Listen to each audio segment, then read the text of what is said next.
As a tropical storm Mitag, also known as Mirasol, in the Philippines nears Hong Kong and southeastern areas of China, we have a new storm. This is Raasa, also known as Nando in the Philippines. Two Philippine names. The international name was given by the Philippines to the Typhoon Committee, so that's why it sounds like that. But yeah, this one looks like it could become a powerful typhoon off of the northern coastline of Luzon, heading over the Basco Islands before heading towards the west and possibly once again getting another typhoon near Hong Kong. So back-to-back storm systems for our friends here. There's still some uncertainty in that forecast, and even a little bit of wavering in the track could definitely make a big difference. First, let's talk about Mitag, a tropical storm out here with winds right now just to add tropical storm intensity. We had this big burst of convection over the last 12 hours, but it still has winds about 65 kilometers per hour. Pressure's down to 1,002 hectopascals or millibars, whatever you want to use. It is expected to intensify a bit more, but not quite up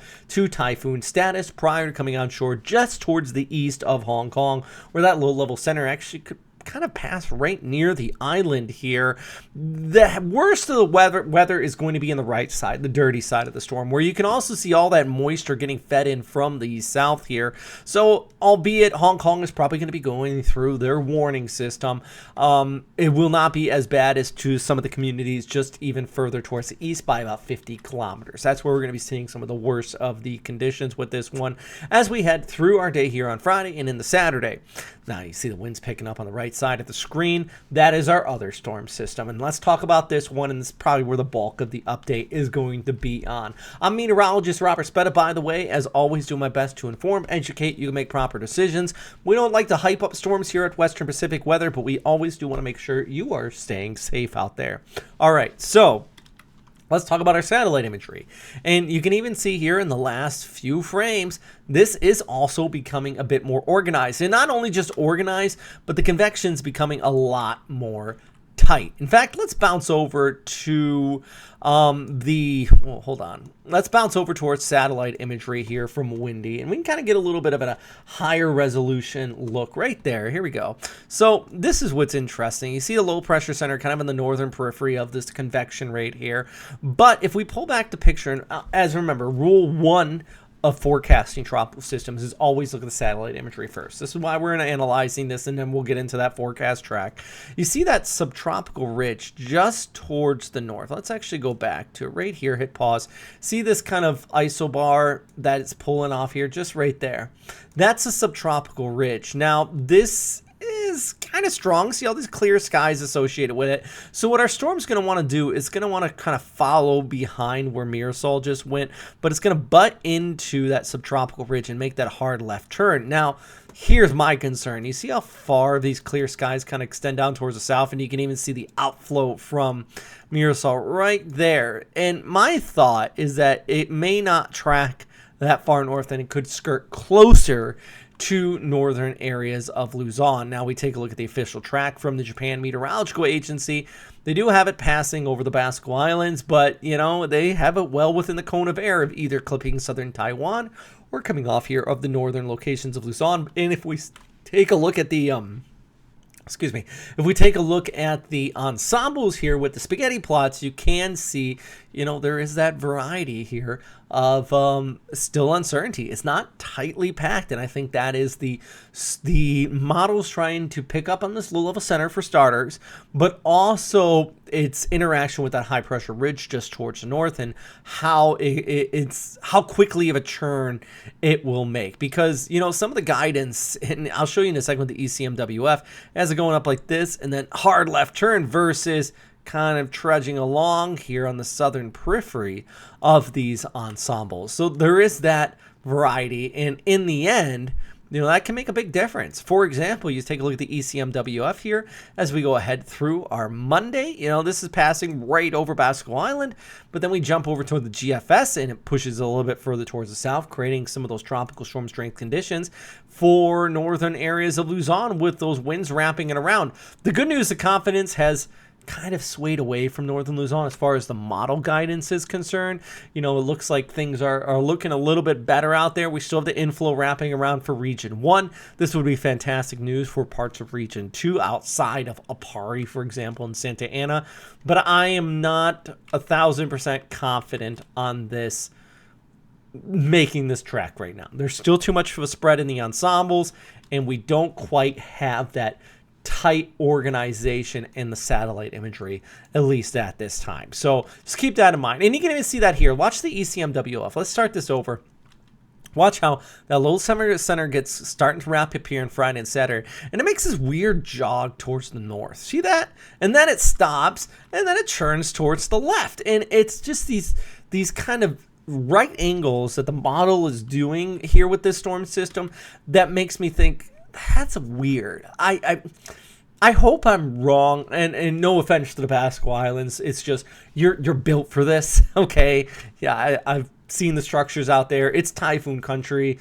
I've seen Cat 5s hit these islands, and there's just no deaths. There's no. But when you start getting the bigger populations across parts of Luzon, that's when we really start to see some serious impacts. And it's not just for Luzon, by the way, but this track right here would be the best case scenario, even for Taiwan. And even in this scenario, moisture wrapping around would cause some heavy rainfall for southeastern Taiwan. Right front quadrant, that moisture moving on shore, and then the left side of the storm, that moisture kicking on shore across northwestern areas of Region 1 here in northern Luzon. So there would still be those range of impacts, but that core of what potentially could add up to a super typhoon would be reserved for those islands just offshore. Now, as I've mentioned a few times, even a little wavering in the track could make a big difference in some of those impacts. So right now, center line right down the Luzon Strait would be the best case scenario. And like I said, no offense to the Basque Islands. Love you guys out there. It's a beautiful area. It's just you're built for it, right?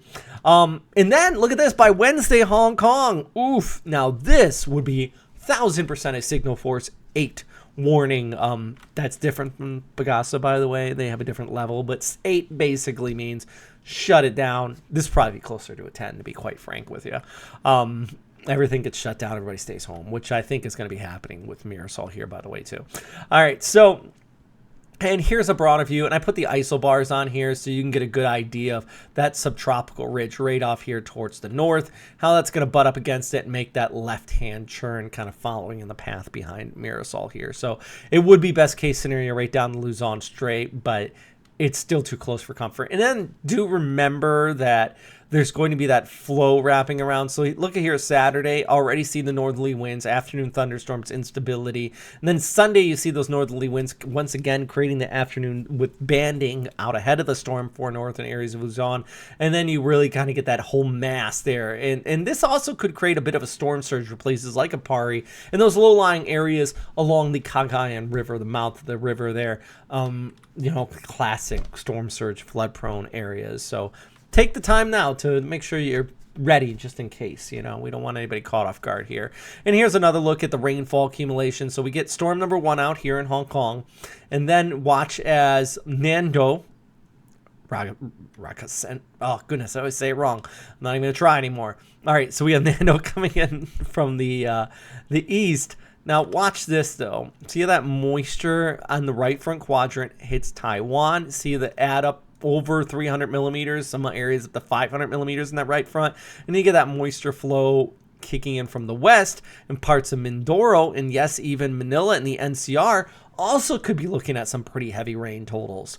So even if it does pass towards the north here, don't let your guard down central and southern Luzon and even northern areas of Palawan as well. So there's a variety of impacts from the core of the storm to the waves cascading, what I'm showing you right here, to the rain bands and the flow hitting the mountains on the northern periphery of this and the southern periphery. The Cordillera Mountains are really going to add up and enhance this by orographic lifting, while the mountains in Taiwan will also enhance that orographic lifting. Goodness, words again. I'm having an issue today.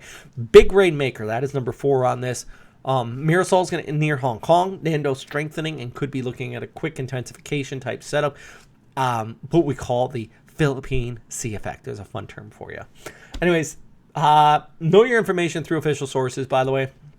I'm not Okay, I love that you guys watch this. I love your support in the channel, but just remember, make sure you check in if you're going to evacuate or order to or anything like that. Check in with your local emergency response or anything like that, DRMC, all that good stuff. And check and prepare your ready to go kit if you are in one of these areas that looks like you could potentially be impacted by this tropical system. I know that feels silly to say, but I want to make sure everyone stays safe. And if these videos that I'm doing twice daily right now do anything, maybe it just raises your awareness to a storm you weren't fully concerned about earlier, or maybe I might alleviate if you're in Manila and I'm telling you there's gonna be rainfall, but maybe it might alleviate that concern that a full-on typhoon is going to hit you. There'll be some rain there. The places I would be most concerned about is still the Basco Islands there out in the Strait, but also Santa Ana and Apari. I don't want you to let your guard down, and the southern tip of Taiwan. By the way, and you might look at this and you go, "What? Okay, Robert, you're not talking about this, right? Look at that. That's Naugori. Naugori is famous, and it's a storm that I'm surprised was not retired, to be quite frank. That was a storm that absolutely brought flooding rains to Okinawa years ago. And if anybody out in Okinawa is watching, shout out to you guys, because that brought just absolutely catastrophic rainfall to that than the previous iteration of it, of course, not this current one. This current one looks like it could be a fish storm turning towards north. Well, I shouldn't say that. Ogasawara Islands could be looking at some impacts, but it should stay off towards the east. But, yeah, always going to watch it. Always going to try my best to keep posted. Always try my best to keep you informed. Big shout out to our Patreon members, by the way. If you watched all the way through this video, big shout out to you, because it's a long one. And hopefully I informed and educated, right? Anyways, stay safe. Thanks for watching. Hope you have a great day out there. Okay, friends?